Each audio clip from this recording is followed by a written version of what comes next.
Let's pray. Almighty God, who in your wisdom and goodness have appointed the offices of leaders and county assemblies for the welfare of society and the just government of the people, we beseech you to behold with your abundant favor as your servants, whom you have been pleased to call to the performance of important trust in this republic. Let your blessings descend upon us here assembled, and grant that we treat and consider all matters that shall come under deliberations in so just and faithful a manner as to promote your honor and glory, and to advance the peace, prosperity, and welfare of our country and of those whose interest you have committed to our church. Amen.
Honorable members, in order with our standing orders number 32.2, I want to direct that the quorum bell be rung for a period of 5 minutes.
Honorable members, I want to direct that the quorum bell be further rung for another 5 minutes.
Order, Honorable Sami, order.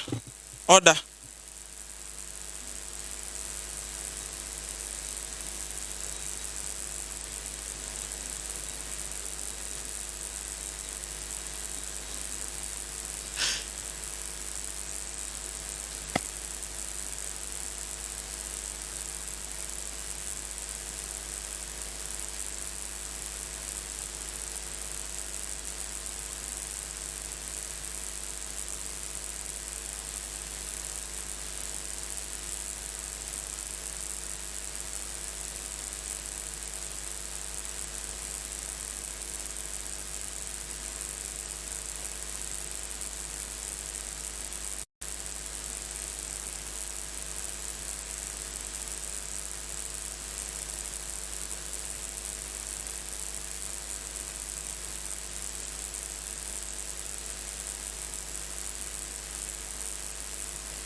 Honorable Seth, can you whip the members who are still at the lounge?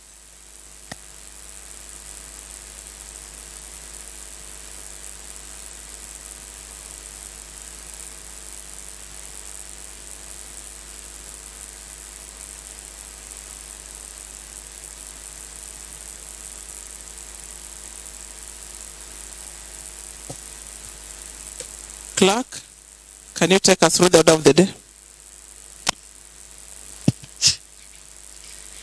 Order paper number 130 of today, Wednesday, 15th November 2023 at 9 a.m. Order number 1, administration of oath. Next order. Order number 2, communication from the chair.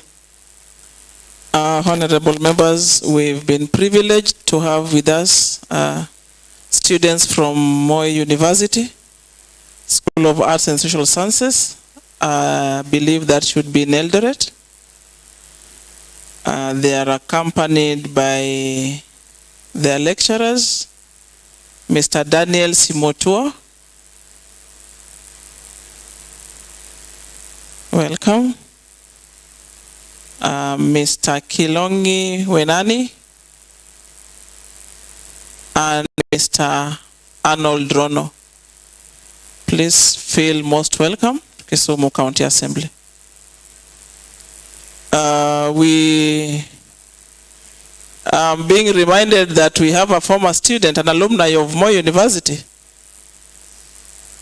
Alumni there too. Maybe I want to give you a few minutes to say something to the students. With the youngest in the house, Honorable Billy.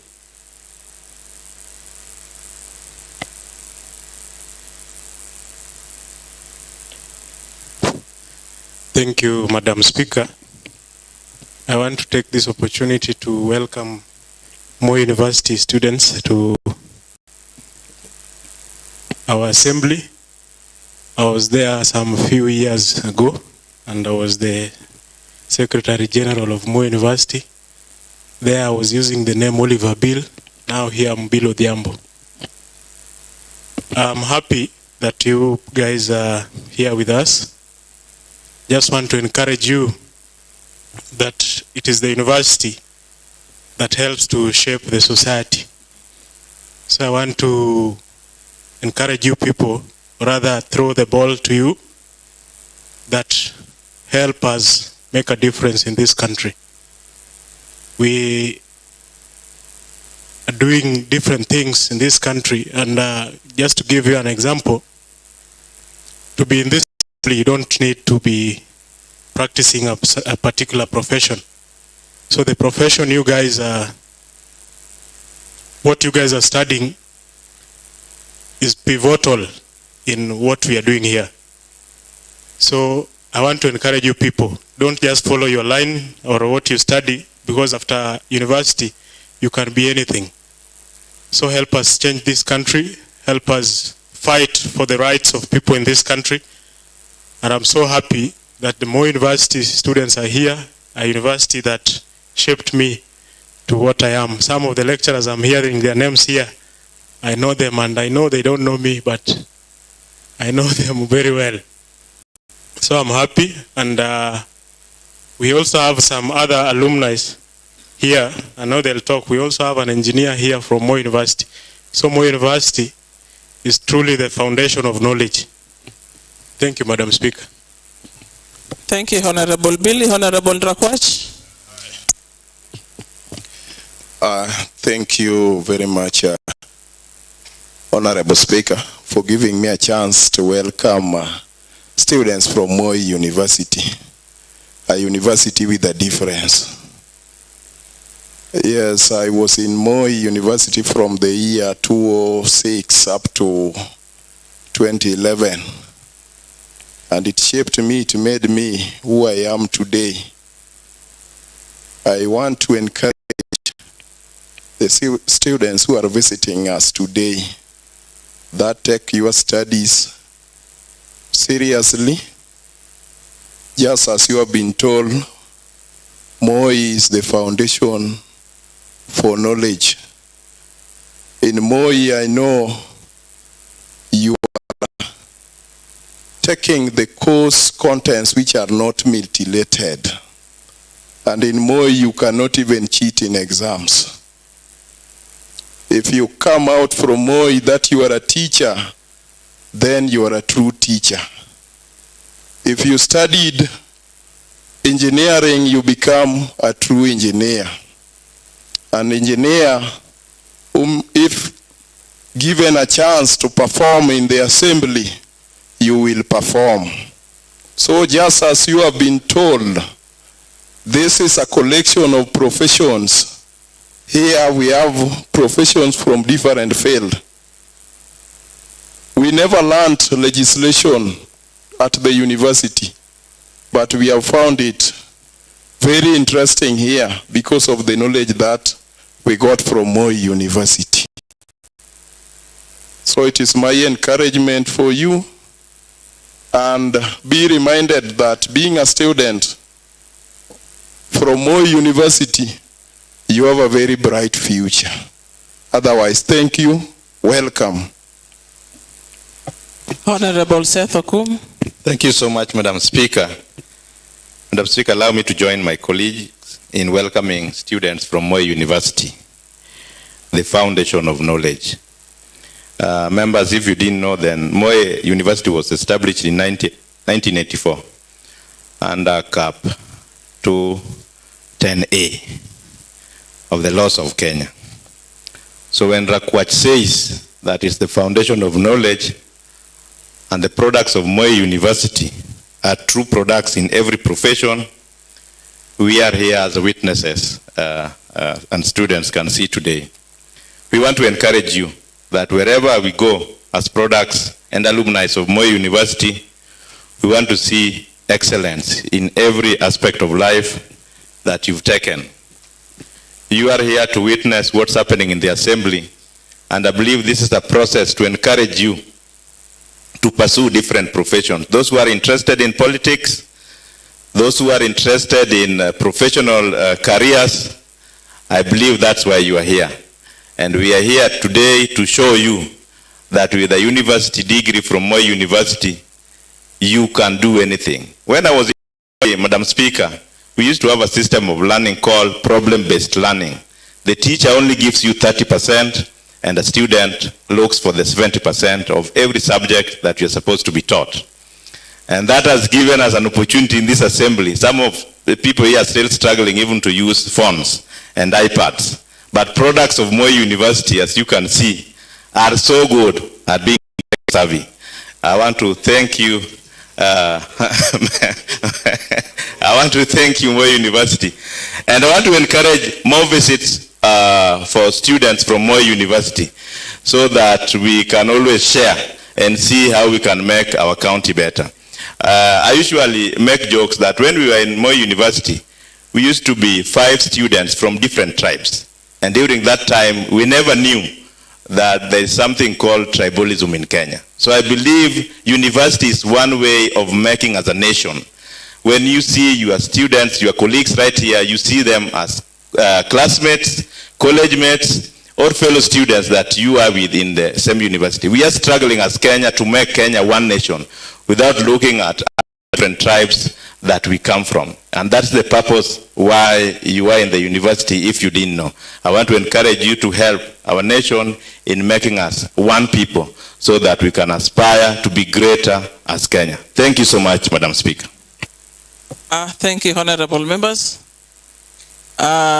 Students, I can verify that the alumni of Moi University are not ChatGPT products. So let us not let artificial intelligence rob us of our God-given intelligence. And I believe you are going to come out just the way our honorable members here, who are your former students, are. I can confirm they are real brains and very competent in whatever they do. Otherwise, thank you. I don't know if any other member has anything to say to our students before we continue. Honorable Pete. Thank you, Madam Speaker. Former students of Moi University have praised themselves and their university, and they are giving it number 1 in Kenya. Yet we know where number 1 belongs to. Madam Speaker, These young people have come here to learn what is entailed in the county assembly. This is a place of politics.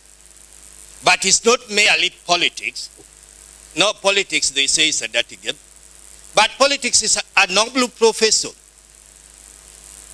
Because in the whole world, no budget, the billions that are spent or in every country must be approved by a legislative body before the technocrats put their hands down.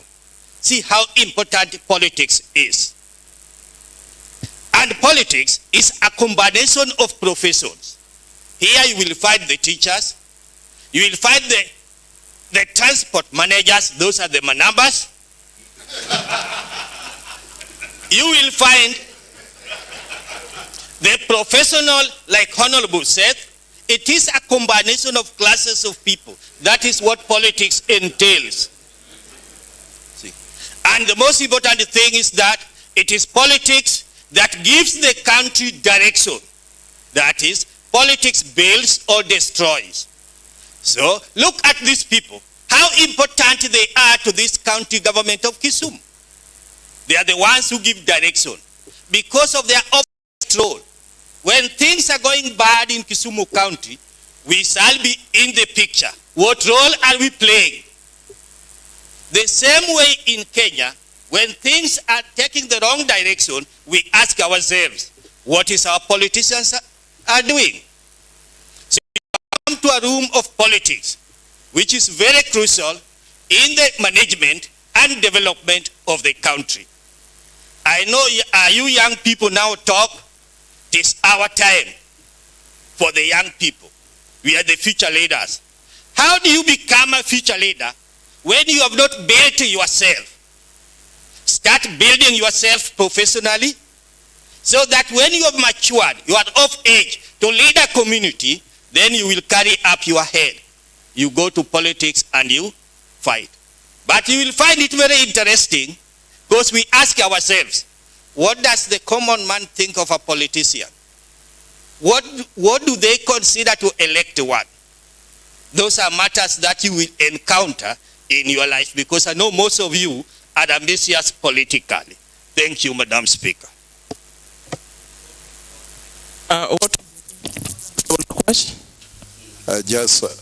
What is your point of order? Which standing order are you arising on? Who do you want to inform, Honorable Rakwach? The House. Honorable Rakwach, resume your seat. Order, Honorable Rakwach, resume your seat. Resume your seat, Honorable Rakwach.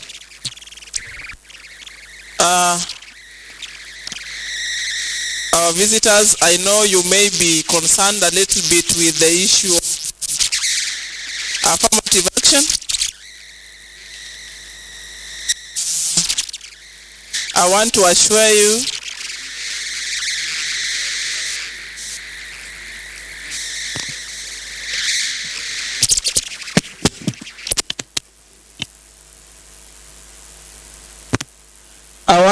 you that Kisumu County embraces Vision 2030, our affirmative action. We have 16 members, female members of the assembly, and they are engaged in nation building in some other aspects with the leave of the speaker. So even if you don't see them here, kindly be notified that this assembly has 16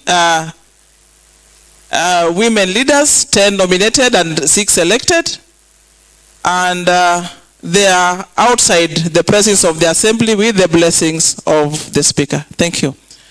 Clerk, next order. Order number 3, messages. Next order. Order number 4, petitions. Next order. Order number 5, papers. Honorable Majority Leader. Thank you very much, Madam Speaker. I would like to lay the following papers. First one to the provision of Section 164(1) of the PFM Act 2012 I wish to table today, Wednesday, 15th November 2023, annual report and financial statements of Jaramogi Oginga Odinga Teaching and Referral Hospital Level 5 for the year ended 30th June 2023.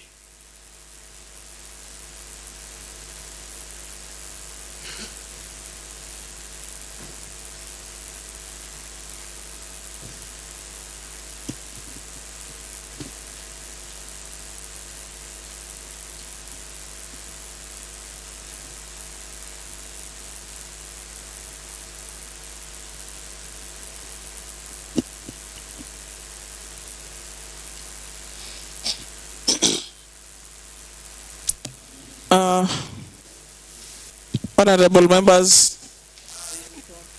receipt of the finance 2023-2024, that is from Jaramogi Oginga Odinga and Teaching and Referral Hospital. And this report stands committed to the Committee of ICT and Finance and ICT. You're reporting back to the House within 21 days.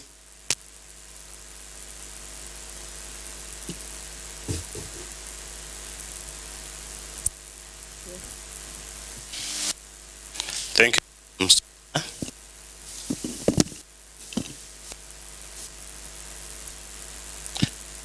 Thank you, Madam Speaker. Pursuant to the provisions of Section 32 of the PFM Act 2012, I wish to table today, Wednesday, 15th November 2023, report of the Auditor General on Chulaimbo County Level 4 Hospital for the year ended 30th June 2022. Thank you.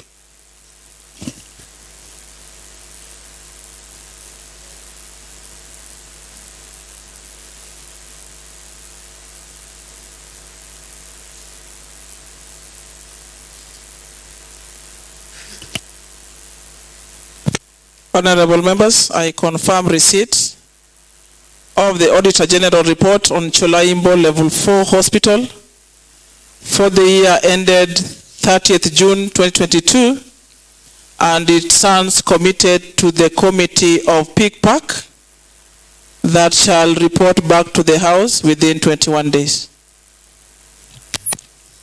Madam Speaker, the provisions of Section 9, Part 3 of the PFM Act 2012, I wish to table today, Wednesday, 15th November 2023, report of the Auditor General on Moroni County Hospital for the year ended 30th June 2022.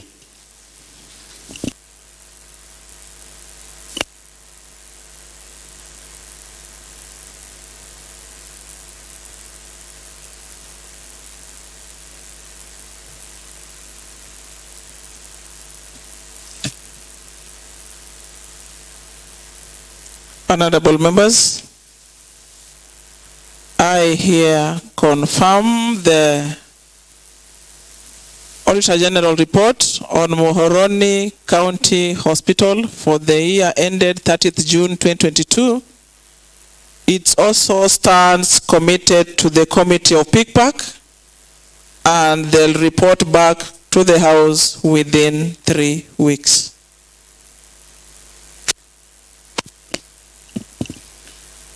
Honorable Speaker, pursuant to the provisions of Section 9, Part 3 of the Valuation for Rating Act Cap 266 of 2012, I wish to table today, Wednesday, 15th November 2023, Kisumu County Draft Valuation Roll 2027 Zone C, Kisumu Central Sub-County Volume 1. Thank you. We can have them read. Okay.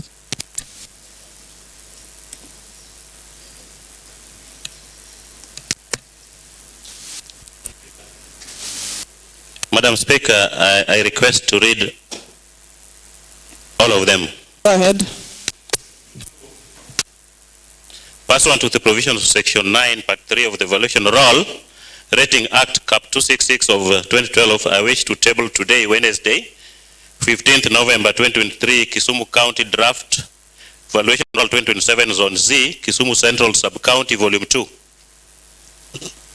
Next, pursuant to the provisions of Section 9, Part 3 of the Evaluation for Rating Act Cap 266 of 2012, I wish to table today, Wednesday, 15th November 2023, Kisumu County Draft Evaluation Roll 2017, Kenya Railways Corporation. Next, pursuant to the provisions of Section 9, Part 3 of the Evaluation for Rating Act Cap 266 of 2012, I wish to table today, Wednesday, 15th November 2023, Kisumu County Draft Evaluation Roll 2017, Zone Z, Nyakach Sub-County, Volume 2.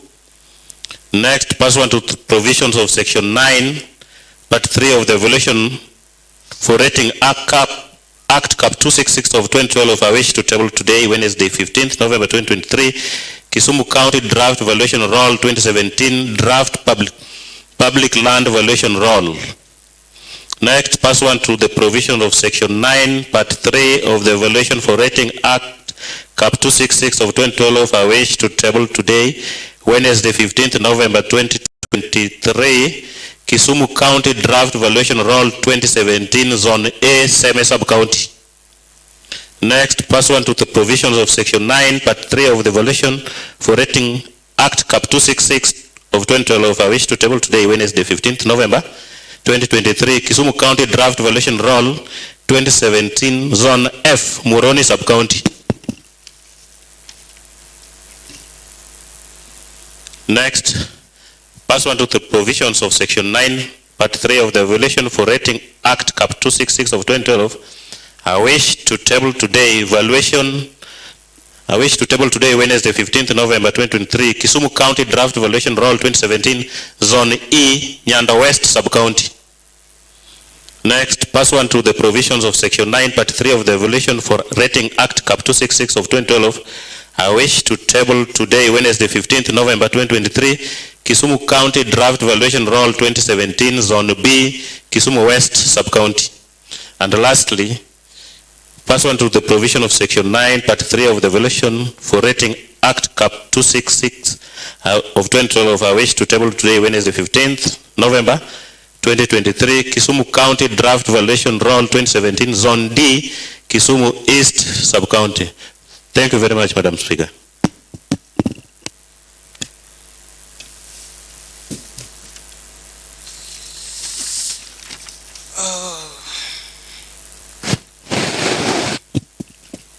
Honorable members, I want to confirm receipt of the following draft valuation rolls,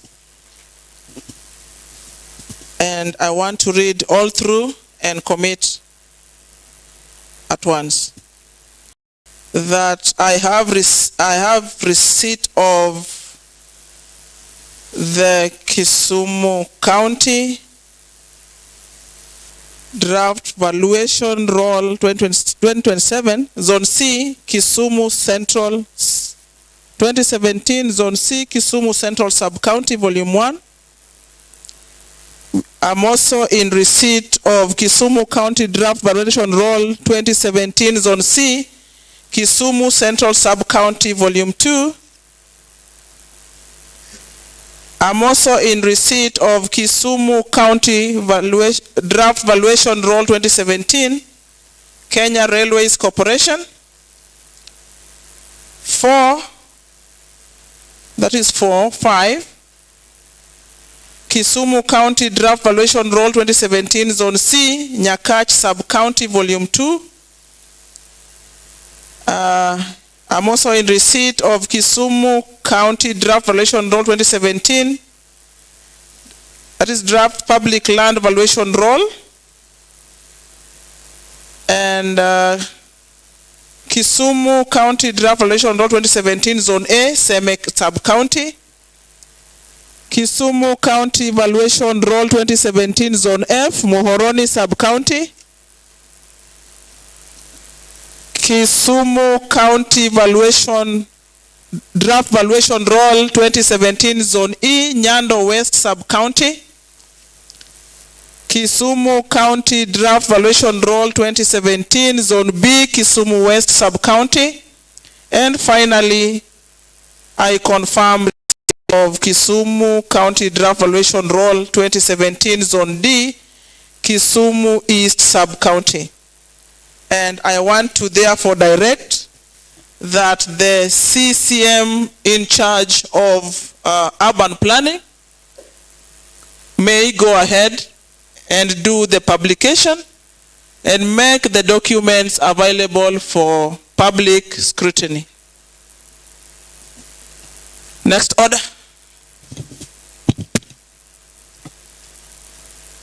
Order number 6, notices of motion. Next order.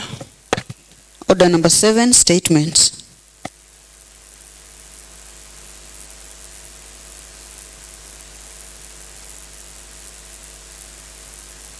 Next order. Commencement of business. Order number 8, motion. Adoption of a report of the Education, Technical Training, Innovation and Social Services Committee on the Kisumu County Early Childhood Development and Education Bill 2023 by the Honorable Seth Okumu, Chairperson. Honorable Seth. Thank you so much, Madam Speaker. Madam Speaker, allow me to move a motion on the report by the Committee on Early Childhood Education, Vocational Training, and Social Services. Madam Speaker, the Kisumu County Early Childhood Development and Education Bill 2023 was read for the first time in July 2023. And it was referred to the Sectoral Committee on Early Childhood Education, Vocational Training and Social Services for consideration, and thereafter a report to the House pursuant to Standing Order number 123 of the Kisumu County Assembly Standing Orders. Madam Speaker, the principal object of this bill was to provide a framework for the establishment of systems for administration of childcare services and early years education within Kisumu County, and to give effect to the 4th schedule, part 2 of the Constitution of Kenya 2010.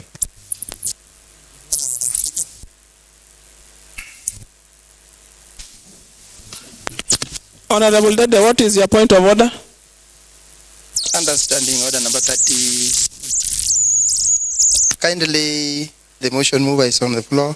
Yet it's procedural. We should have the motion 12 hours before it's being brought. Yet I don't have it. And it's a voluminous document. Kindly guide. Honorable Dede, you are out of order. The report had been circulated more than 24 hours. Kindly check your... Just an hour ago.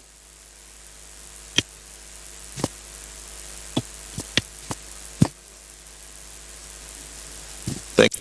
Honorable members, that was I said. The document had been sent earlier. Kindly cooperate.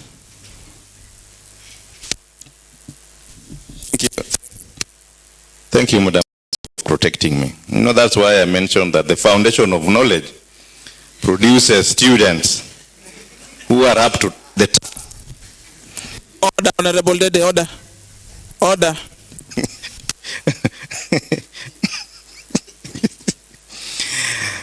Honorable Speaker and honorable members and Honorable Samuel Dede, I was saying that the object of this bill was to provide framework for the establishment of systems for administration of child services and early year education within Kisumu County, and to give effect to the 4th schedule, part 2 of the Constitution of Kenya 2010, which devolved early childhood education to the devolved governments for connected purposes.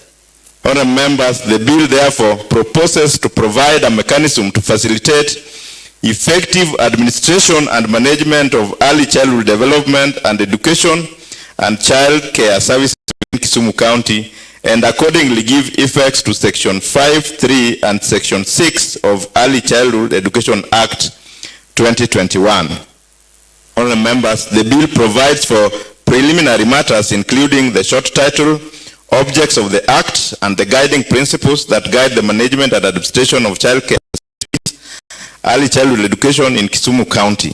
The bill further designates the responsible authorities for purposes of developing institution-specific guidelines for early childhood development and education, and further designates responsible county education officers to undertake specific mandates conditioned to improve ECD and childcare service management. Honourable members, the bill mandates CC member for education to develop specific guidelines and policies for identification of children with special needs and put in place such measures as may be necessary to ensure access and provision of childcare services and early childhood development and education to children with special needs. Honourable members, the bill further proposes sources of funds which may be used to promote early childhood development and education, and includes monies appropriated by the county assembly and monies provided by bilateral and multilateral donors, among other sources. The primary object of these sources of funds are to provide necessary capitation funds for ECD and childcare institutions in accordance with criteria prescribed by the CC member responsible for education, taking into account respective institutions' output, efficiency, and role in areas prioritized by the county government. Honourable members, the bill delegates legislative powers to CC member for education to make regulations for better carrying out the provisions of this act. Honourable members, the Committee on Education comprises of 7 members and 3 secretariats. The members are the Chair, Honourable Seth Okumu, Vice Chair, Honourable Vitalis Komudo, members, Honourable Samuel Onyango, Honourable Ken Ouko, member, Honourable James Omolo, member, Honourable Benson Nambuti Adega, member, and the Honourable Henrietta Bodo. The secretariat are the Herman Moses, who is the clerk assistant, Jacqueline Otieno Hansard, and Rose Barasa is the sergeant at arm. Honourable members, our as a committee is provided for in standing orders number 193. Honourable member, before I proceed, let me take this opportunity to thank the office of the Speaker and the clerk and members of the committee for making this report that we now move as a motion before this House. Members and Honourable Speaker, I want to give the constitutional framework for public participation, because when this bill was brought to the committee, we had to go and do public participation as a committee so that we could get the views of the public, civil society, and institutions on what they think about the bill that was proposed in the House. So, members, the right to political participation in the foundation of public is the foundation of public participation. Article 1(2) of the Constitution of Kenya enunciates this point of sovereignty of the people. It states that Kenyans may exercise their sovereign power either directly or through their democratically elected representative. In Article 10 of the Constitution of Kenya, which includes public participation as a national value and a principle of governance, Clause 2 of the article explicitly mentions participation of the people. As such, this value and governance principle is supposed to be adhered to whenever a state organ, a state officer, a public officer, and all persons enacts, applies, interprets, and Honourable members, Article 118 of the Constitution directly invokes public participation in legislative processes. Article 174C provides for objects of devolution and gives powers of self-governance of the people and enhance participation of the people in the exercise of powers of state and in making decisions affecting them. Honourable members, Article 196 of the Constitution provides for public participation and county assembly, powers, privileges, and immunities. And then Article 201 provides for openness, accountability, including public participation in including financial matters. And honourable members, the County Government Act 2012, Clause 87 and 91 establishes principles and modalities and platforms for citizen participation in policy formulation and legislation. And lastly, the Kisumu County Public Participation Act 2016 provides for procedures to be followed when conducting public participation exercise within Kisumu County. Honorable members, those are some of the legislative frameworks that we looked at when we were going for public participation. Honorable members, on the operational context of the bill, currently the Kisumu County is guided by the provision of Basic Education Act and Early Childhood Education Act 2021. Those are the acts that the county relies on in managing matters of childcare facilities and early childhood development and education. Honorable members, however, the Kisumu County is yet to legislatively give effect to the provision of Section 5(3) and Section 6 of the Early Childhood Education Act, which obligates the county government to, 1, provide free, compulsory early childhood education in public education centers within the county, B, establish the education centers as may be necessary for provision of free and compulsory early childhood education within the county, C, formulate programs and plans to implement policies for the realization of the right to early childhood education. D is to implement, in consultation with the relevant stakeholders, curriculum programs that promote positive culture and the holistic development of the child. E is to provide necessary infrastructure, funds necessary for the development of education centers and for the administration of early childhood education within the county. F, identify and undertake assessments of children with disabilities in the county and put in place special programs targeting such children in the provision of early childhood education.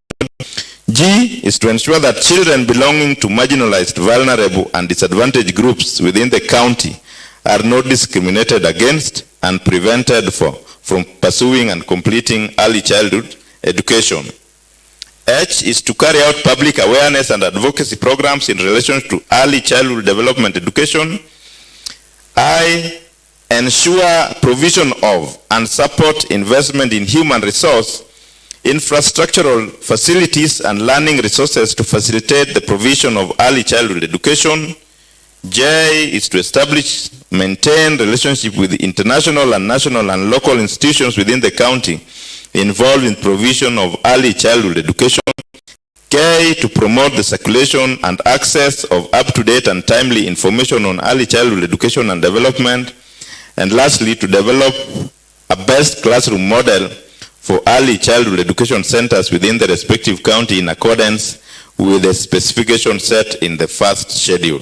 So, honorable members, in this regard, the bill proposes the establishment of public childcare facilities and public ECDs in Clause 4 and Clause 13 of the bill to provide for mandatory establishment of facilities in order to promote access to childcare and ECD services within the county, and to obligate and compel an assumed maintenance of good services standards within the county education center. Honorable members, policy and legislative context of the bill. Honorable members, I mentioned that we rely on Basic Education Act 2013 and Early Childhood Education Act 2021. We also have the National Pre-Primary Education Policy of 2017, and we also have the National Pre-Primary Education.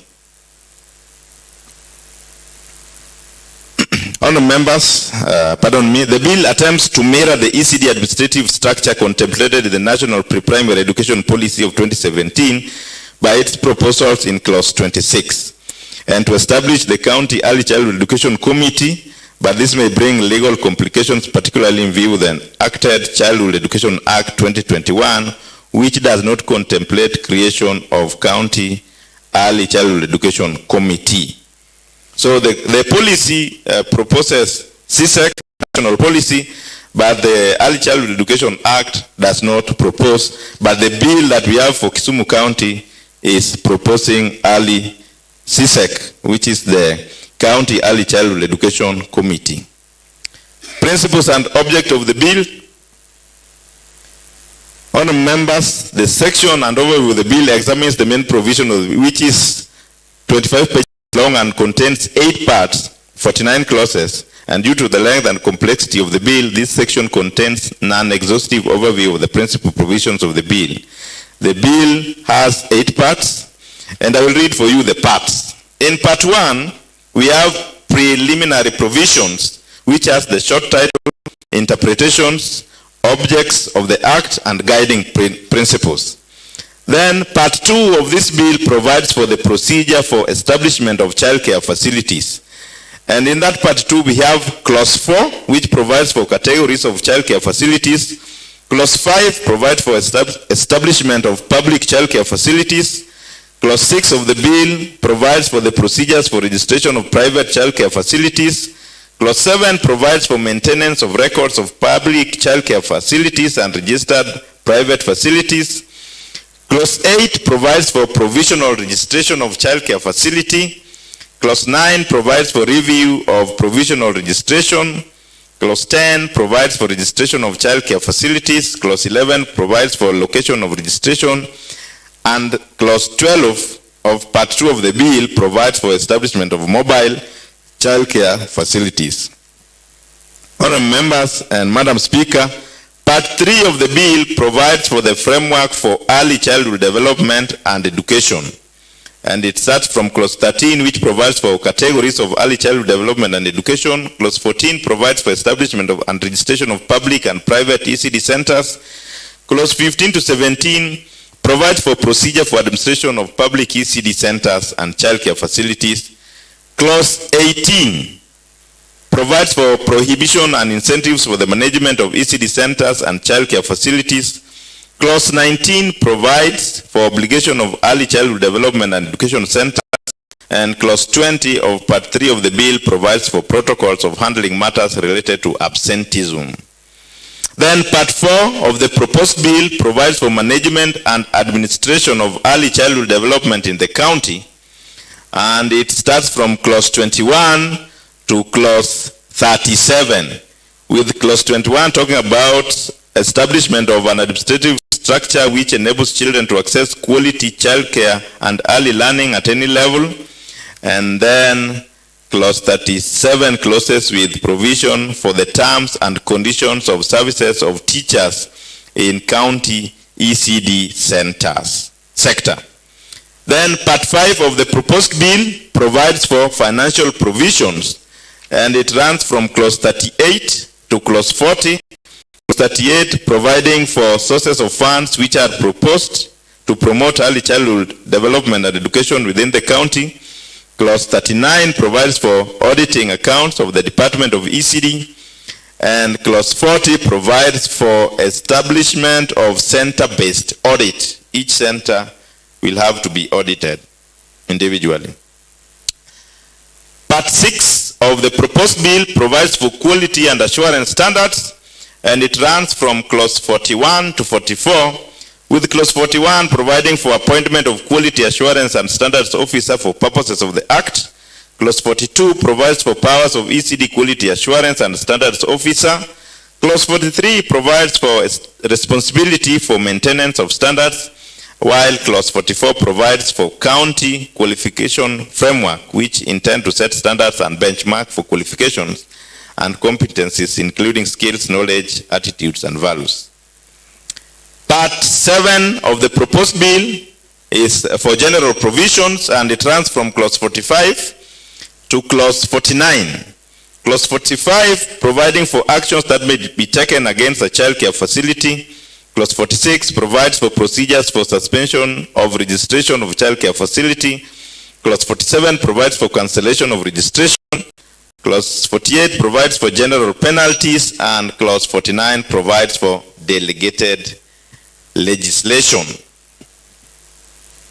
Honourable members and Mr. Speaker, I mentioned about public participation, and through an advert in the Nation and Star newspaper on 14th July 2023, which we have annexed in the report, the committee invited the public to submit views and make presentation regarding the bill as required by provisions of Article 118 of the Constitution and Standing Orders number 123 of the Kisumu County Assembly Standing Orders.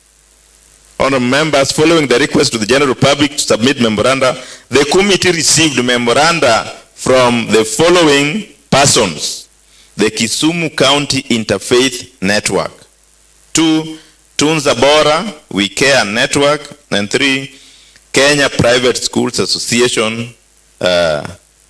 We also got a memorandum from them. On the memoranda from Kisumu County Interfaith Network, this is what we found out. Kisumu Interfaith Network, through Interreligious Council, is implementing and strengthening faith-based system for advocacy. So the committee received their memorandum on the bill on 24th August 2023, and we have annexed the memoranda proposing amendments to the bill as follows. 1, that the definition of the term private institutions under clause 2 of the bill be expanded to include faith-based childcare facilities, or alternatively, faith-based institutions be introduced under clause 4 as a category of childcare facility.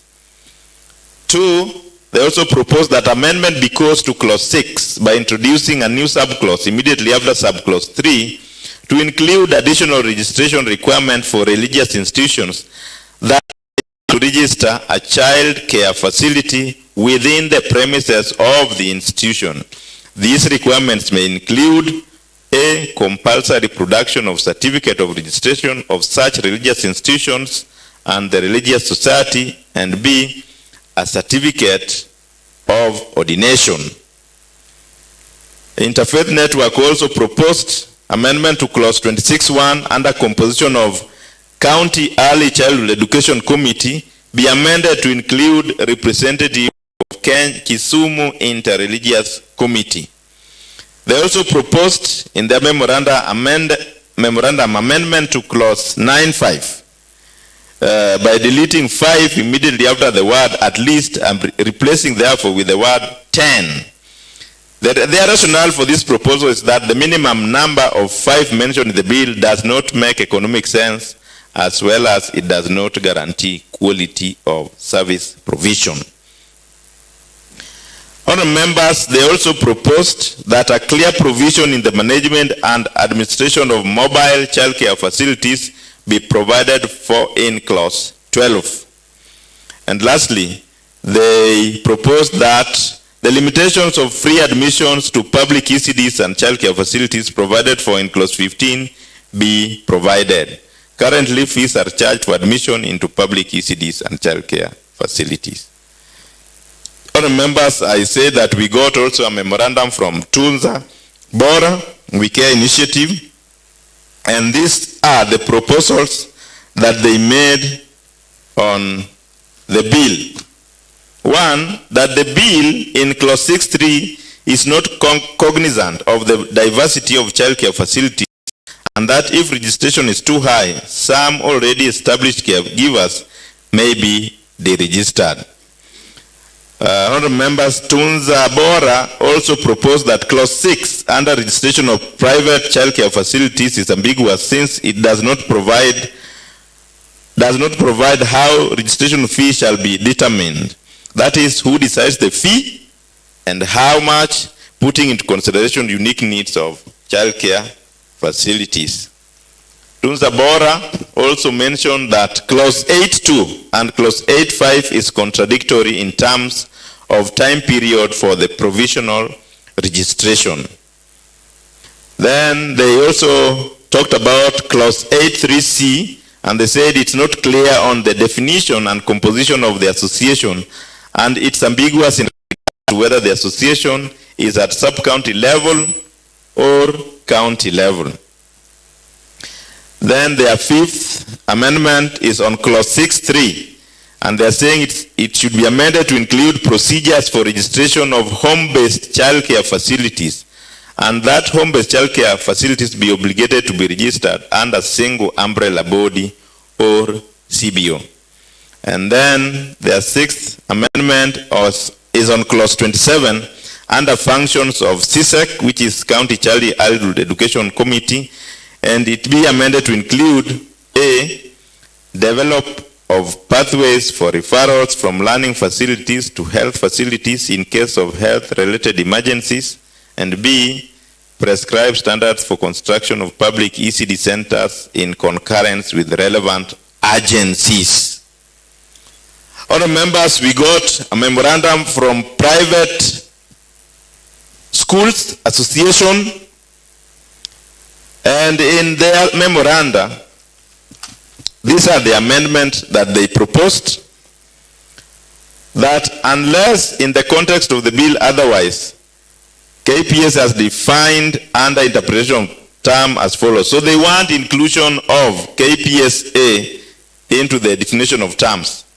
And they're saying we should include and say KPSA means an association of private schools comprising of proprietors of private schools, that is pre-primary, primary and secondary, and private teacher training institutions, low cost, medium cost, and high cost, duly registered and pursuing a curriculum approved by the government. The one that included in the proposed bill in interpretation of terms. Then in part 2 of the bill, under childcare facilities and in clause 6, they propose that an application,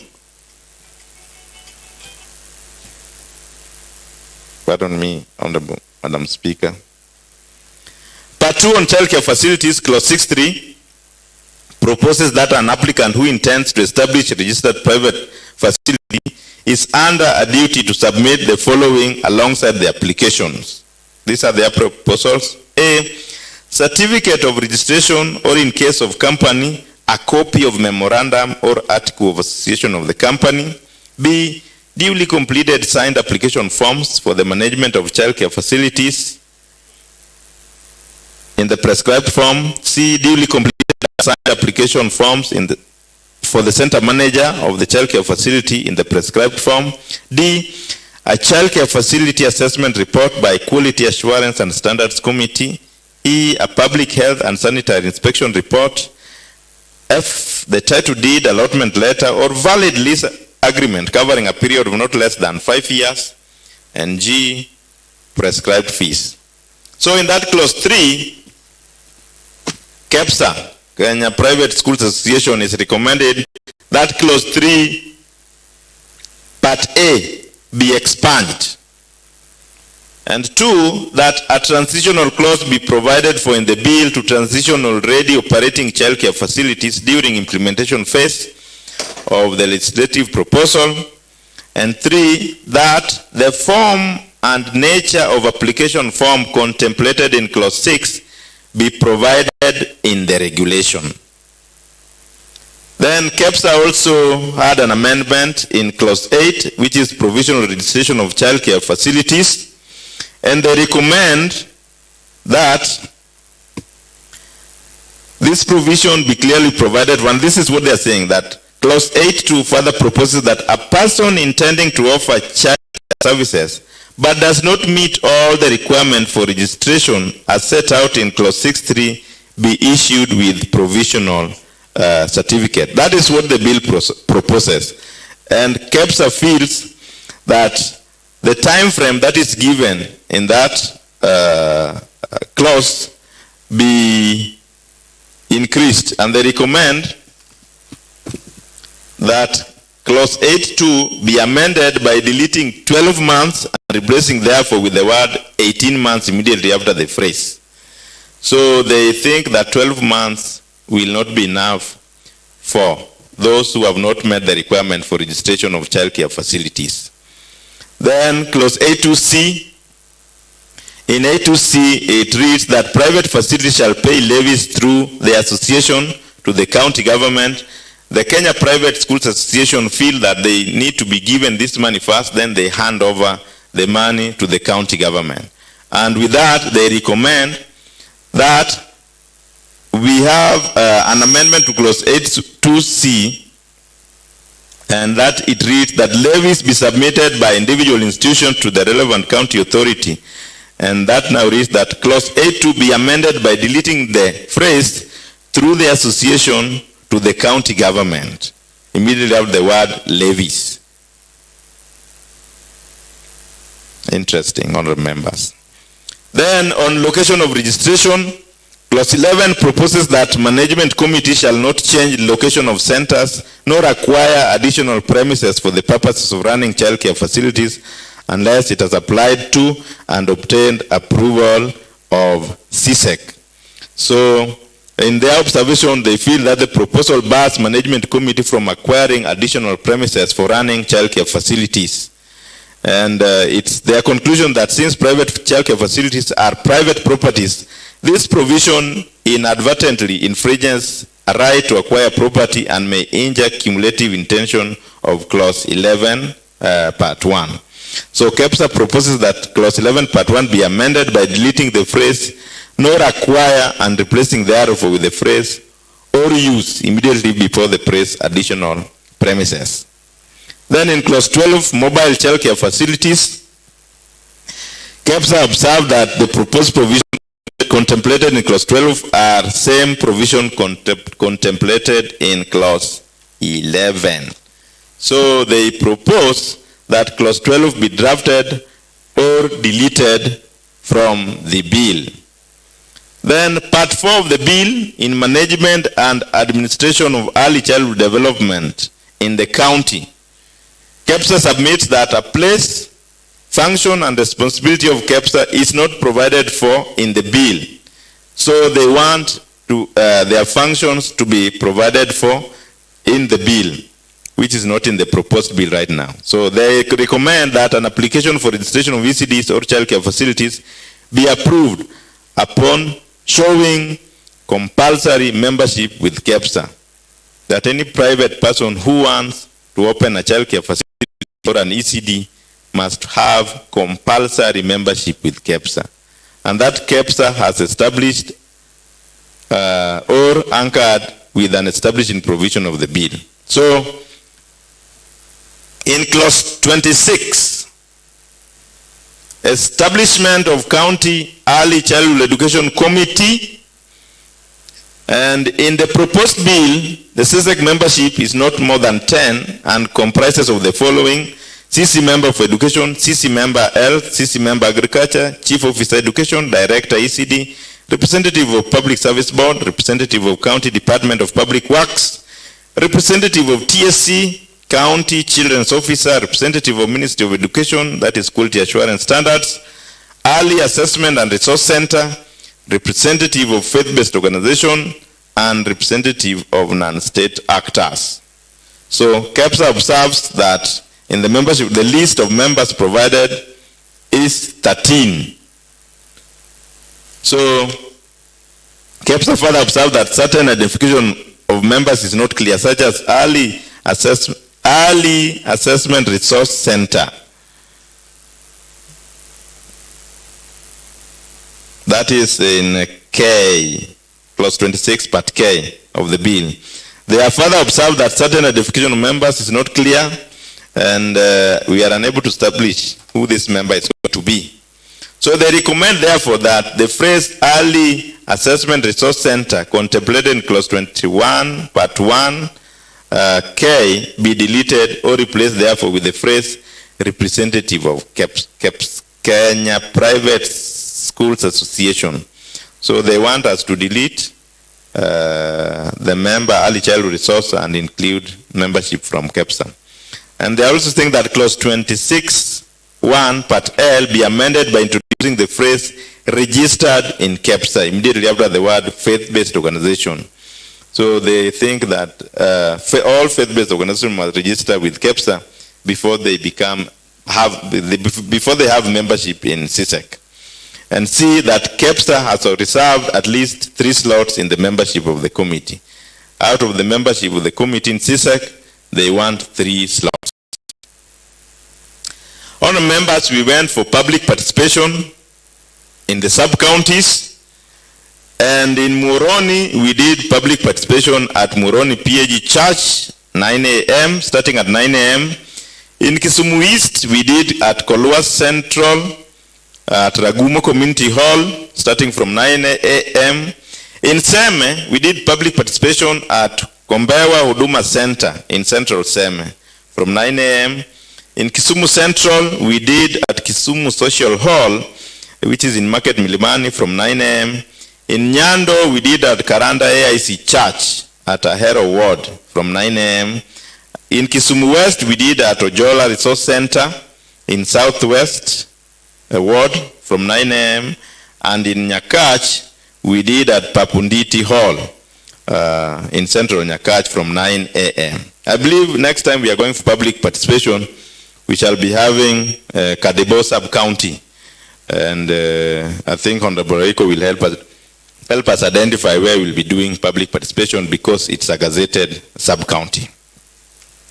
So, honorable members, when we went for those public participation on the bill in those different sub-counties, this is what the people of Moroni said, that the bill should provide clear procedures on registration of home-based childcare facilities. That is observation from the people of Moroni sub-county. And two, that the following organization be included in CSEC: faith-based organization, special needs, and civil society.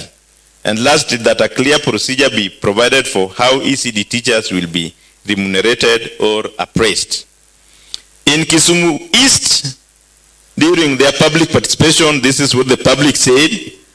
One, that the timeline for formulation of regulation for the implementation of this act be provided for. And two, that a clear provision on the management and administration of mobile childcare facilities be provided for in clause 12.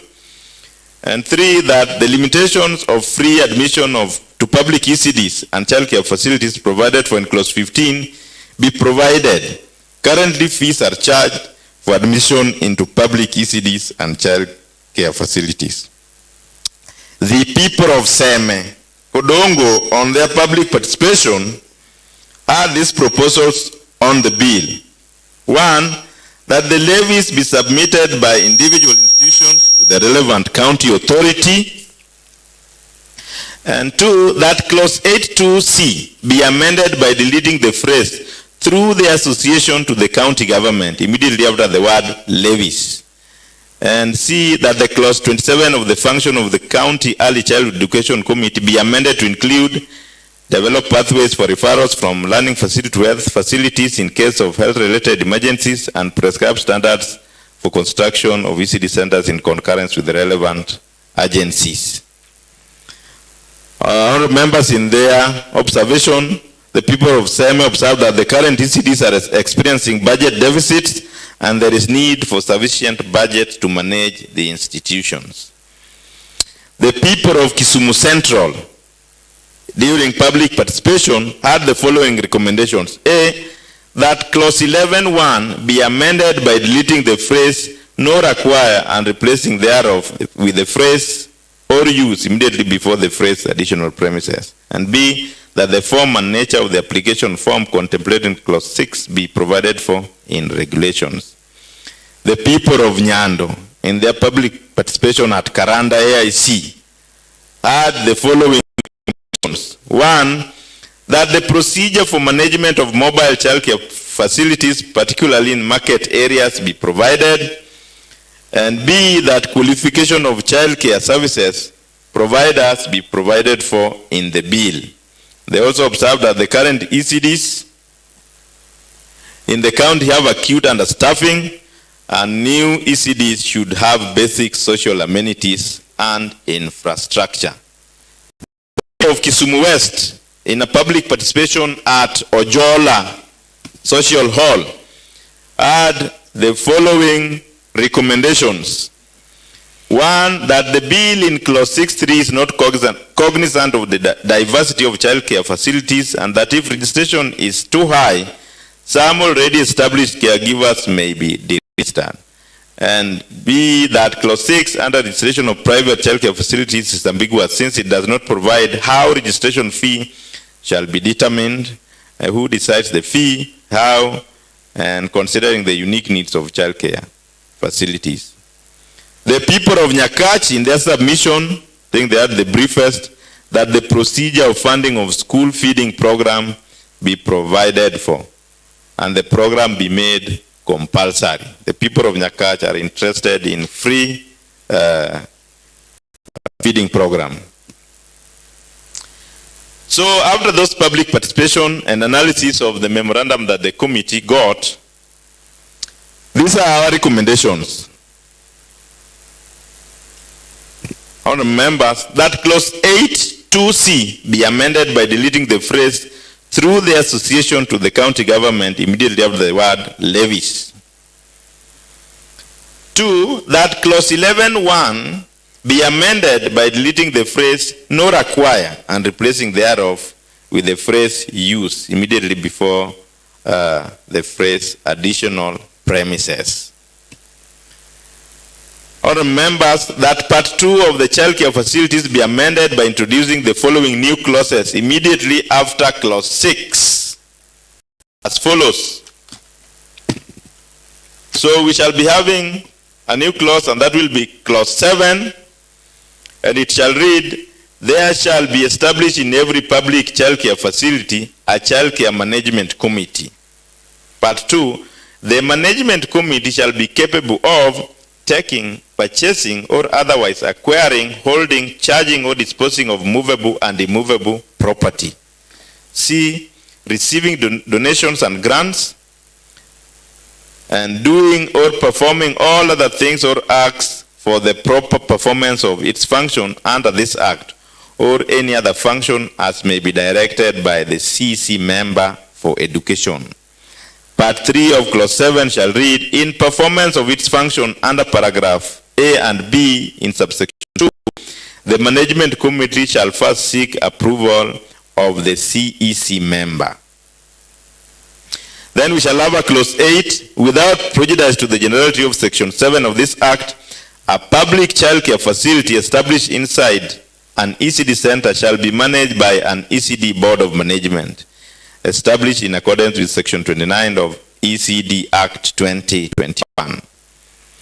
Then we shall have composition of the management committee, and that will be clause 9 now in the proposed bill, and it shall read, the management committee shall be composed of A, one person elected by the parents to represent parents of the children within the facility, B, the center manager who shall be the secretary, C, 2 persons with experience of matters of childcare, nutrition, or social services nominated by CEC member, D, 1 person living with disability to represent children with disabilities, and lastly, in the case of sponsored childcare facility, 1 person nominated by the sponsor who shall be an ex officio member. Then, in continuation, we shall have function of the management committee in clause 10, and 10(1) shall read, the functions of the management committee shall be A, identify the needs of childcare facilities within their local communities and develop viable strategies meeting their needs. B, mobilize parents and local communities to initiate and sustain the facility and support childcare programs. C, manage childcare programs in the center in ensuring the provisions of quality childcare services. D, identify local resources necessary to equip childcare facilities and identify sources for and undertake fundraising activities to raise funds for the facility.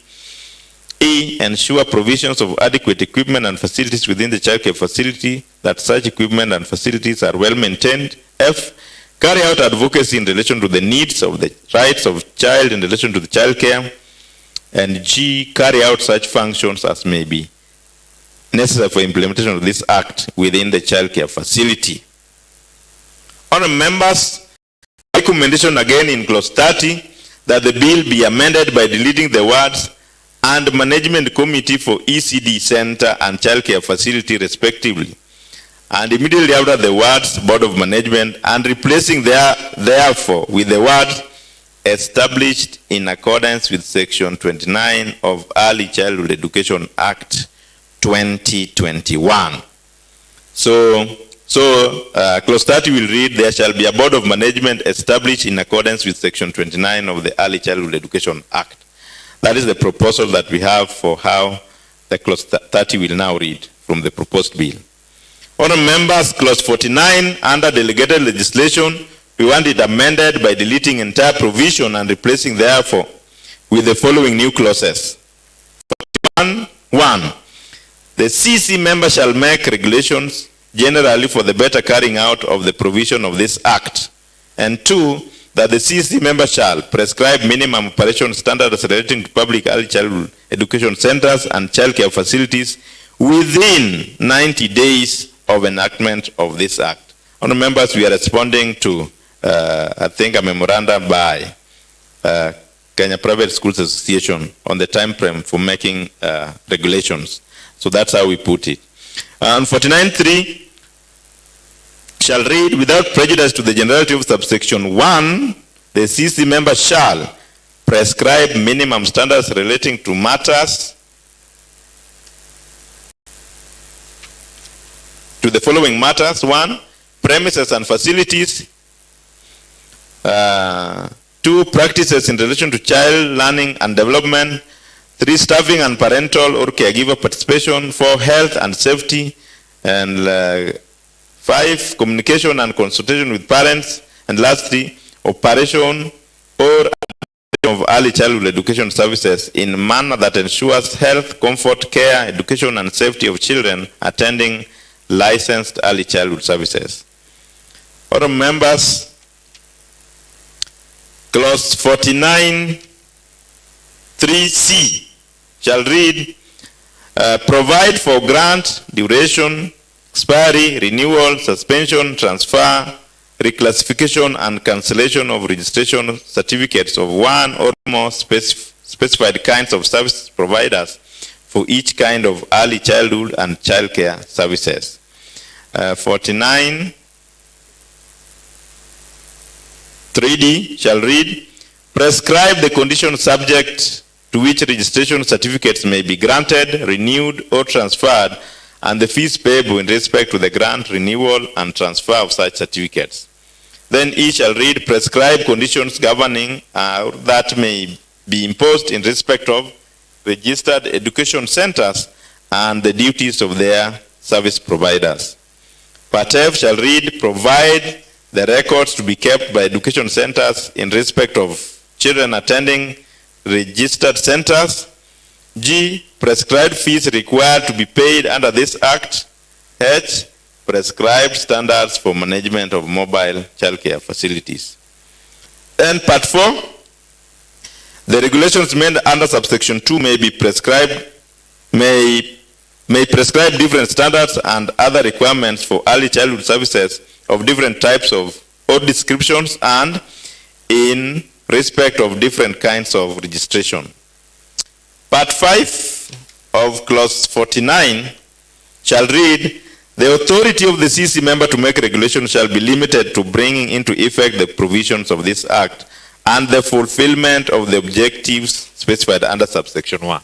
Honourable members, we are trying to cure this assumption that the CC may think that is now a lawmaker, because we are delegating powers for making regulations to the CC, whilst it's the responsibility of the Assembly.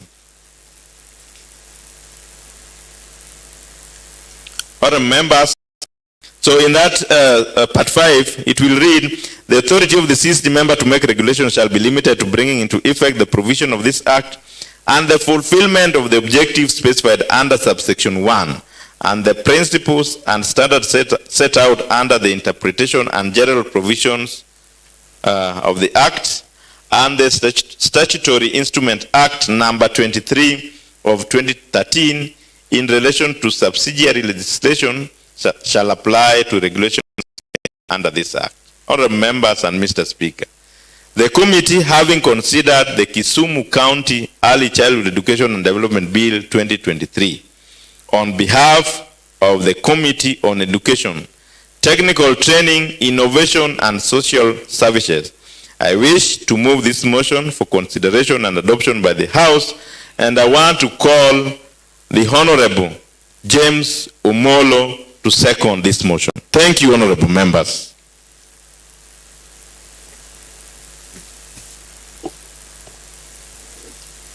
Yes, Honorable James Omol. Thank you, Madam Speaker. Madam Speaker, I stand here to second the motion.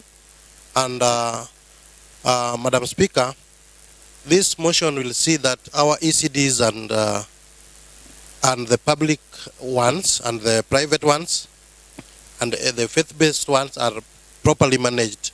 And it comes at a time that this county need to move very fast and enhance how we provide services to the children. Thank you, Madam Speaker. I second. Honorable members, a motion of adoption of a report of the Education, Technical Training, Innovation and Social Services on the Kisumu County Early Childhood Development and Education Bill 2023 has been moved by Honorable Seth Okumu, the Chair, and seconded by Honorable James Omolo. I therefore want to put a question that the report be open for discussion.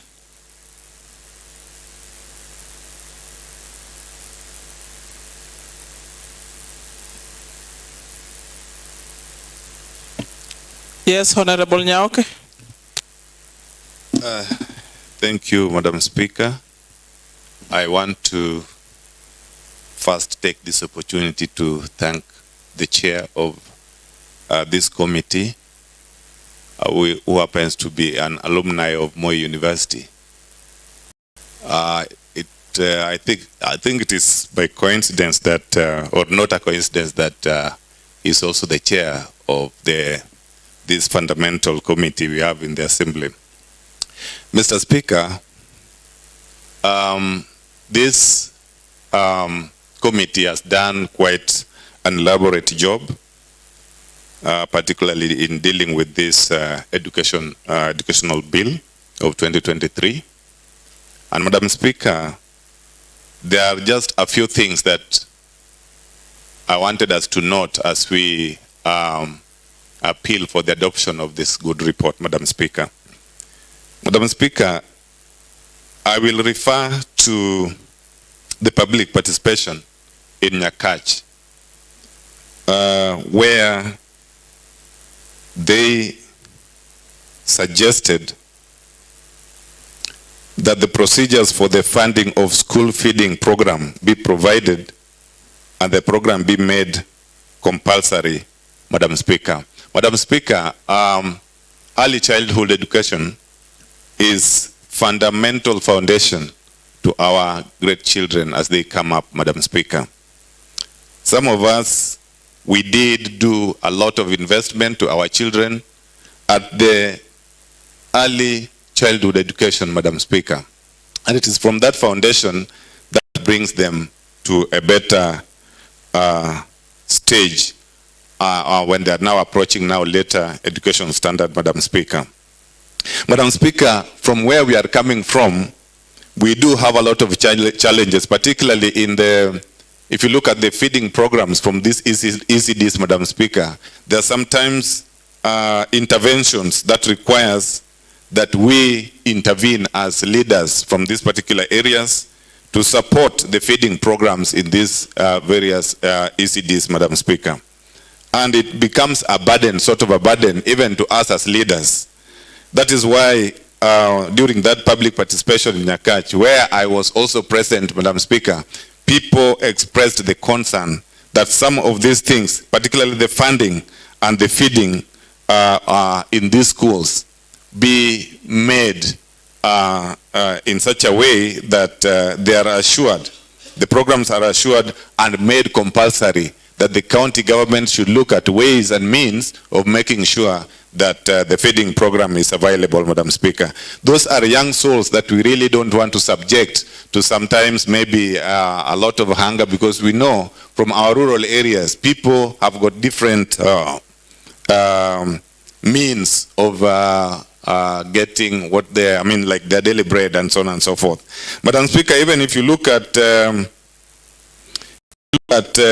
public participation in SEME, they also said something which is fundamental and that can make very good progress in this bill, Madam Speaker, that the levies be submitted by individual institutions to the relevant county authority. There was some proposal by some, I think KEPSA or something like that, that they collect all the funds from different schools or centers at one pot and then submit to the county assembly. Madam Speaker, sometimes it may be difficult for other schools because we have got different management system. Although I've seen now these ECDs will be managed by boards as proposed by the committee, which is now really will be very important. But then the collection of funds from each institution or from each school, Madam Speaker, may be different. So it would be only important, I was feeling the way it was felt in SEME during their submission, that each institution should be able to submit their own collection directly to the county assembly.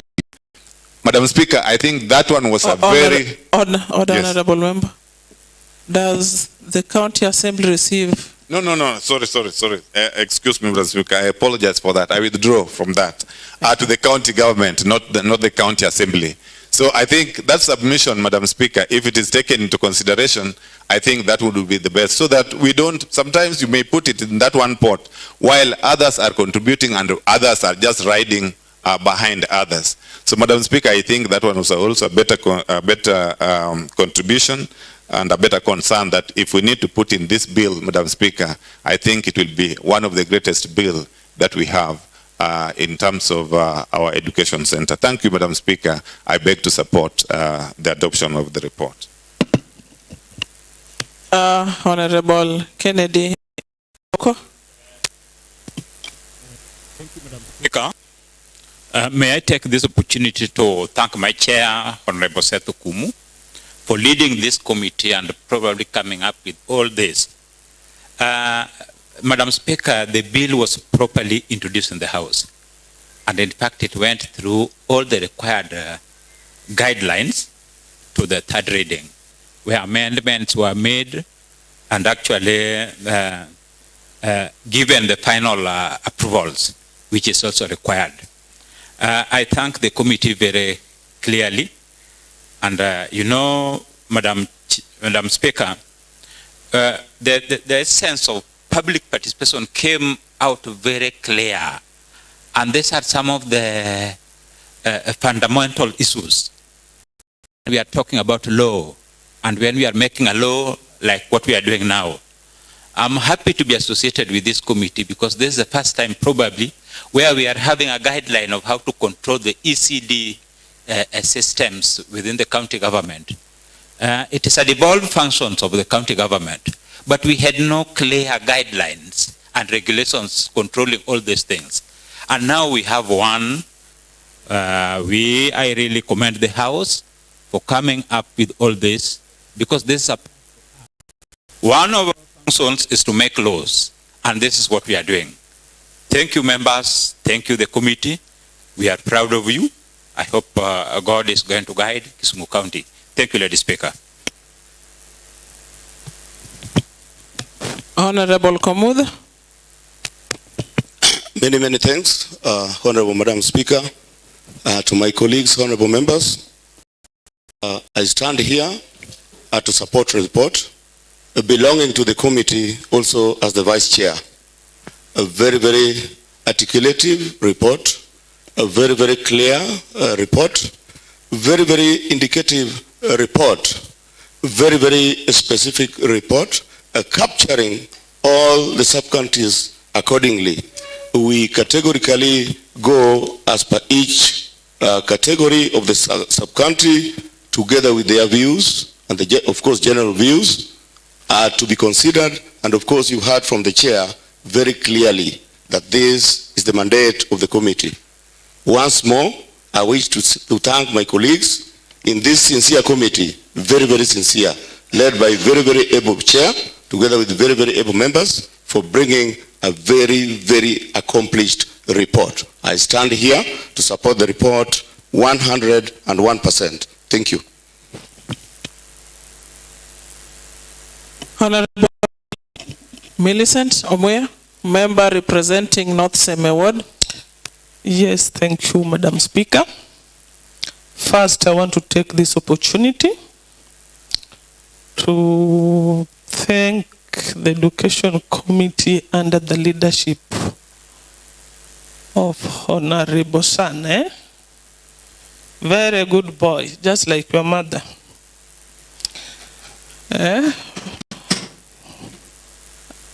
I've just heard that Honorable Komudo is your vice.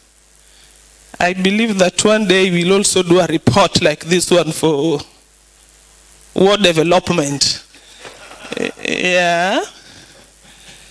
Komudo, thank you so much for being a vice and doing such a good thing, waiting for yours. I can say that you've done a good job. And you've listed a number of things that will make us have a perfect ECD system. I think along all the proposals, I will just wish that we are also going to set some priorities. And if somebody can ask me, in the proposals pertaining ECD, I would wish that we focus on infrastructure. Because as we speak, we'll go to a school, we have one classroom. One classroom taking care of 3 stages of ECD. So I'll just wish that we start with infrastructure, we do enough classes for ECD, and after that, let's have enough personnel. As much as we want a free ECD, we might not be able to achieve it because in so many schools, we still don't have ECD teachers employed by the county. So if we can put more effort in the infrastructure enough for the ECD classes and enough teachers, then we'll be in a position to look for those other things to complement everything. I stand to support. Thank you so much. Thank you, Honorable Mili. Honorable Adega. Thank you, Madam Speaker. I stand to support the motion, Madam Speaker. This bill is very important to our children in ECDs, Madam Speaker. You see, sometimes back there's a primary school which is being run by the national government, and ECDs were established under the primary schools. And now you see we have established the Children's Management Committee, which there will be the board of management at the ECDs. So there will be no conflicts between the ECDs and the primary school, Madam Speaker. I support the bill. Thank you, Madam Speaker. Thank you, Honorable Adega. Honorable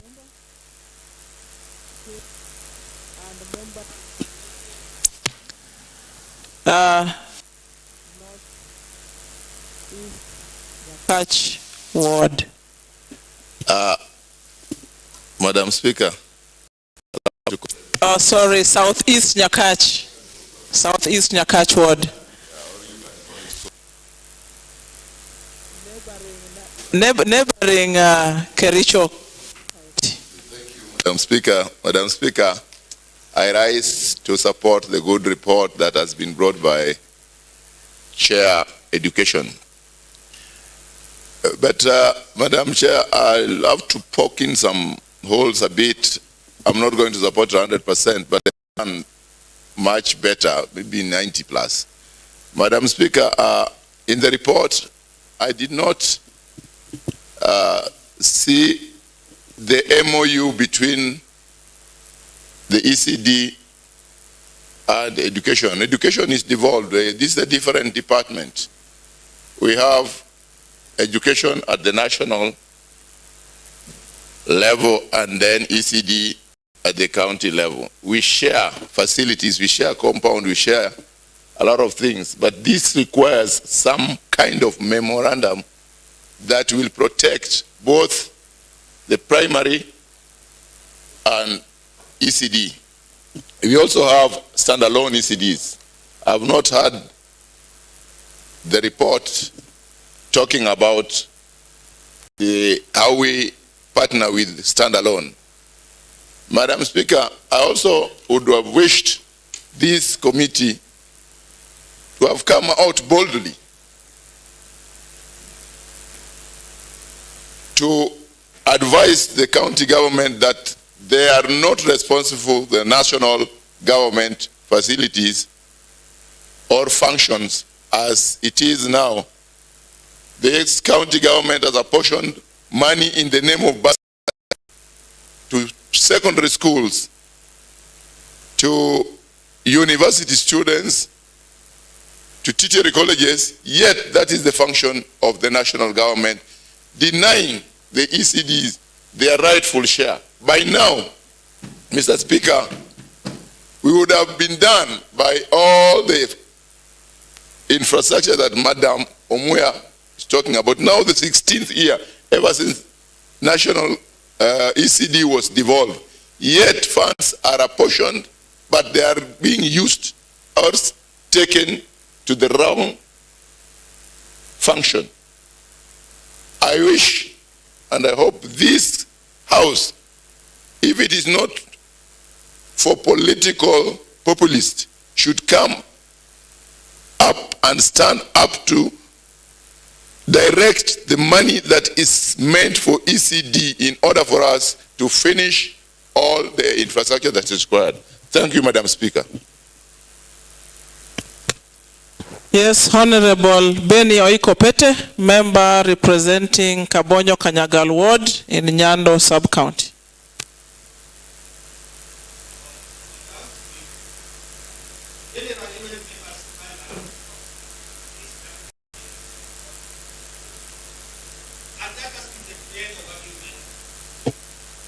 In the assemblies. But with the experience and the skills some members have gained, your contribution will be tailored whether you are supporting or you are opposing, Madam Speaker. And as Honorable Seth was saying, that university is the foundation of knowledge. It depends on how knowledgeable, how skilled, how experienced one is, Madam Speaker. This bill, this report, because this is a report, and Madam Speaker, when a matter was raised on standing order number 36, you opposed because of the vast powers you have. But get informed that the member was very right because the report was sent to the members at 8:59 a.m. See how unfair you are to your member. Honorable Oiko Madam Pete. Speaker. Order, Honorable Pete. Order. It comes a time. Honorable Pete, order. Honorable Benny, the office of the clerk had communicated that the report had been sent prior to the reason that was done this morning. So, and I want to believe, Honorable Pete, that you have a hard copy and might have missed noticing the one that was sent online. Otherwise, Honorable Pete, we know it's a requirement under standing order number 36, and they confirm having conformed to that very standing order. Continue, Honorable Pete, and stick to the point. Which standing? Honorable, order, Honorable Lumumba. What does standing order number 22 say?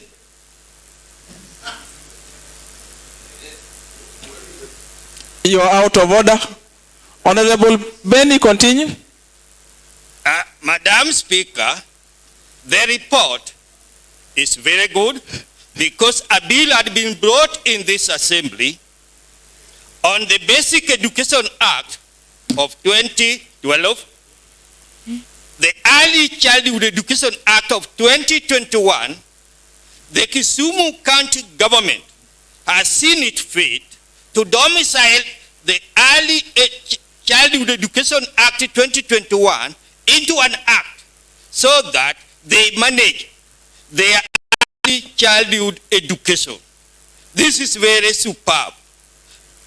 We shall now see how they are going to manage the child care in Kisumu County in terms of the infrastructure, the personnel management, and at the end, we shall see how our young children are well taken care of. That is the essence of this report, as per the bill that was brought in this House, Madam Speaker. And members, it is also good that as we domicile this act, this National Government Act into Kisumu County Act, we are told that the resources for early childhood, when you look at page 11, clause 39, provides for the auditing of accounts of the Department of ECD Center. That means all the resources that Kisumu County will be using for early childhood will be audited.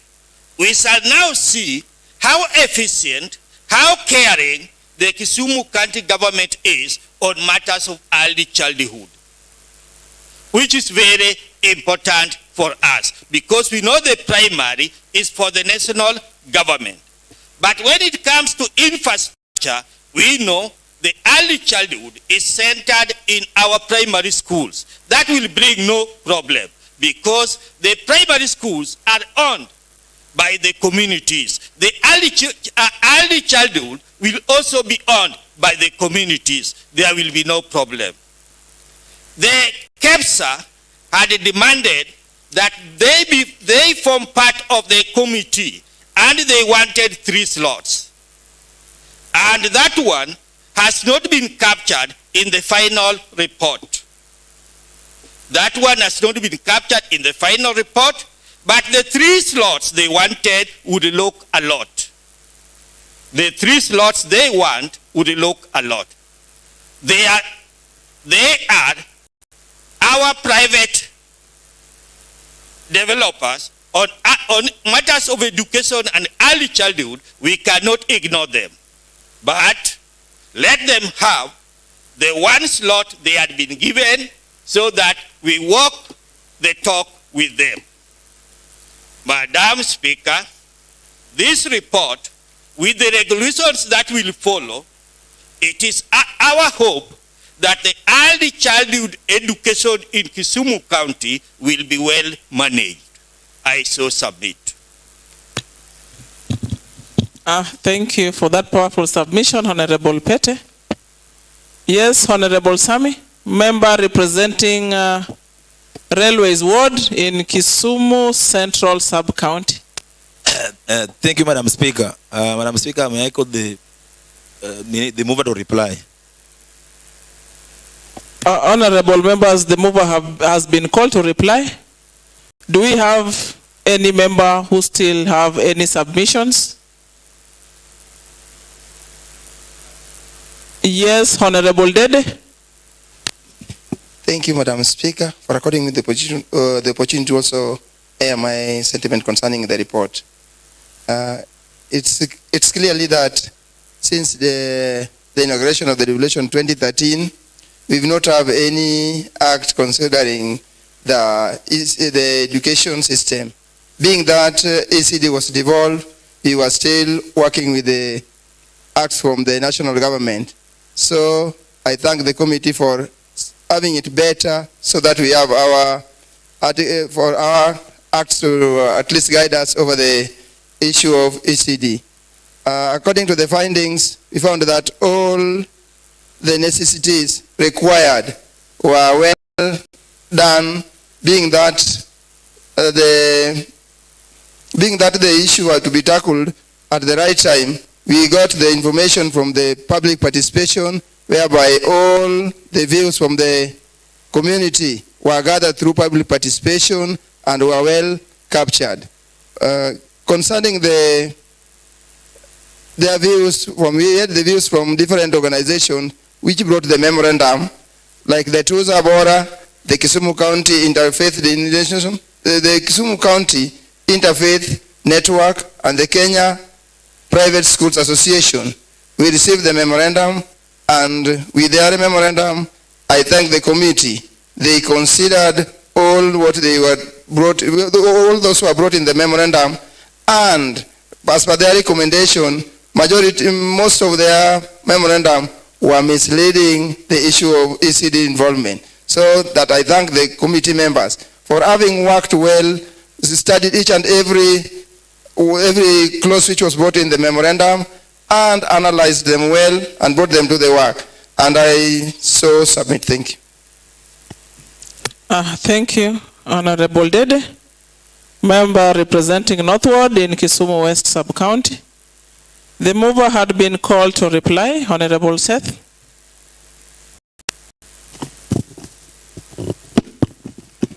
Thank you so much, Madam Speaker. Madam Speaker, I want to thank the honorable members for agreeing to adopt this report that will bring changes to the proposed bill that was read in this House for the first time.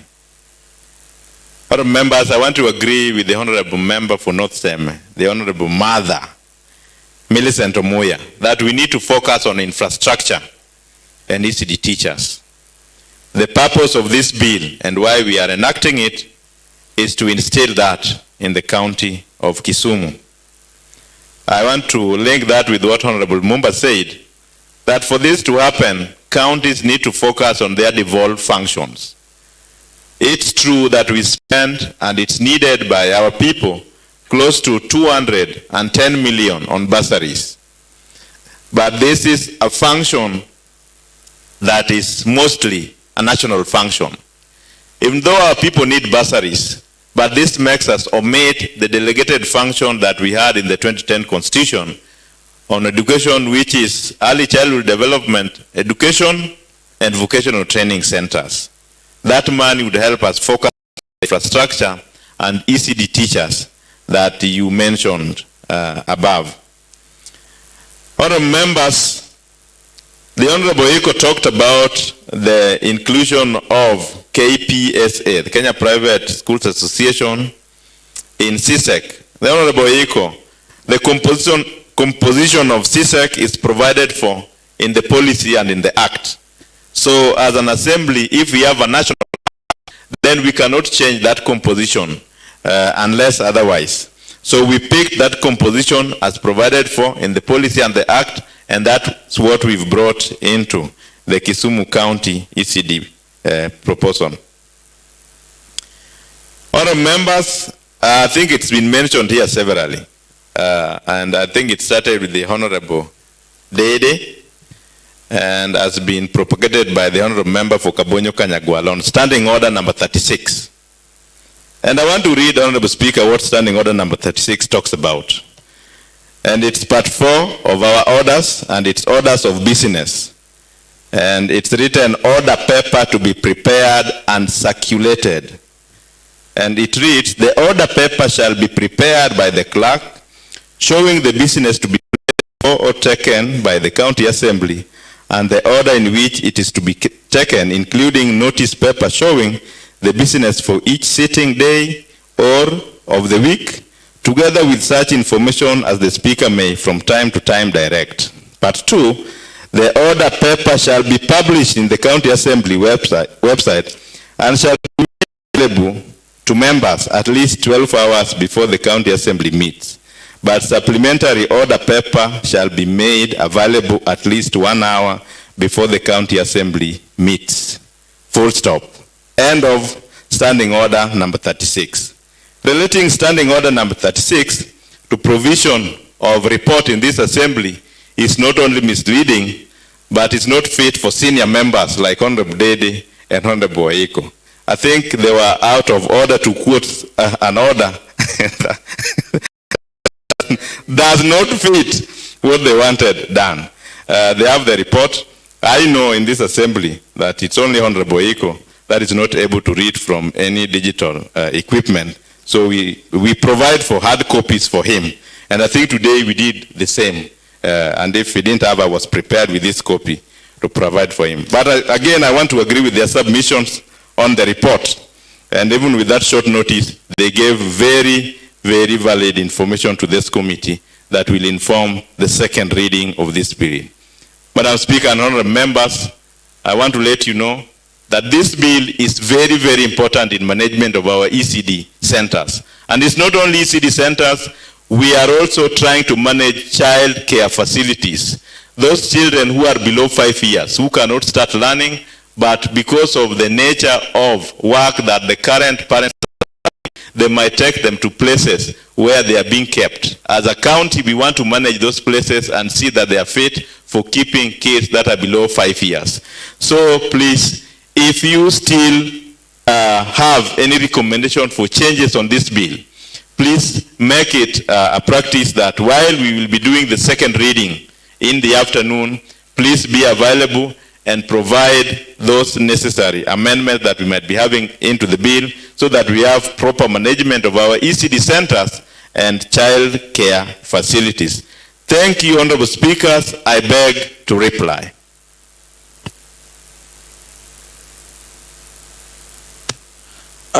Honorable members, a report of the Education, Technical Training, Innovation and Social Services of the Kisumu County Early Childhood Development and Education Bill 2023 has been moved, seconded, and elaborately deliberated upon by this Honorable House.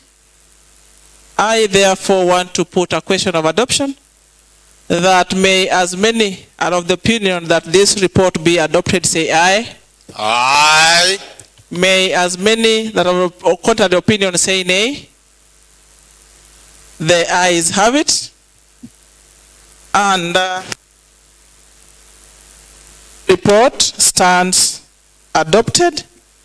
Today, Wednesday, 15th November, 2023 at 11:03 hours. And I want to direct that the report together with the Hansard be prepared and the House Business Committee be allowed to prepare to submit the bill for second reading. Next order. Madam Speaker and honorable members, there is no any other business to be transacted in the order paper. Honorable members, there being no any other business, the House stands adjourned until today, Wednesday, 11th November 2023 at 2:30 p.m.